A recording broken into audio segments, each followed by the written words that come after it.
YS Jaganmohan గారు రాష్ట్రంలో రైతులు పడే కష్టాలను తెలుసుకుని ఈ రాష్ట్రంలో రైతులకి కనీస ఎరువులు కూడా ఇప్పించిన పరిస్థితుల్లో ఈ గవర్నమెంట్ ఉంది కాబట్టి వైఎస్ఆర్ కాంగ్రెస్ పార్టీ తరఫున రాష్ట్రం మొత్తం వైఎస్ఆర్ కాంగ్రెస్ పార్టీ నాయకులందరూ రైతుల కోసం అండగా ఉండటం కోసం ముఖ్యంగా యూరియా గాని కాంప్లెక్స్ గాని డీఏపీ గాని ఎరువులని ఇబ్బందులు పడుతున్నారు కాబట్టి రైతుల కోసం అండగా ఉండటం కోసం ఈరోజు ర్యాలీ చేశాము.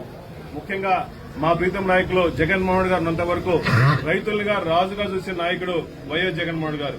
కానీ ఈ కూటమి ప్రభుత్వం వచ్చిన తర్వాత రైతులు నానా రకాలుగా ఇబ్బందులు పడుతున్నారు.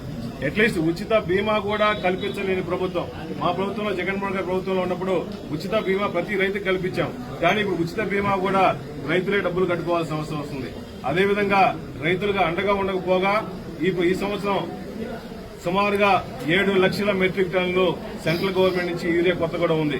అది తెలిసి కూడా ఈ రాష్ట్రంలో రైతుల కోసం ఇబ్బందులు పడుతున్న తెలిసినా కూడా యూరియా డీఏపీ కొత్త ఉన్నప్పుడు తెలిసినా కూడా ఇంకా బ్లాక్ మార్కెట్ లో కూడా ఎక్కువ పోతుంది. దయచేసి చంద్రబాబు నాయుడు గారు వాళ్ళ కూటమిగా ఈ రాష్ట్రానికి ఎంత ఎరువులు అవసరమో దయచేసి అన్ని ఎరువులు తెరిపించి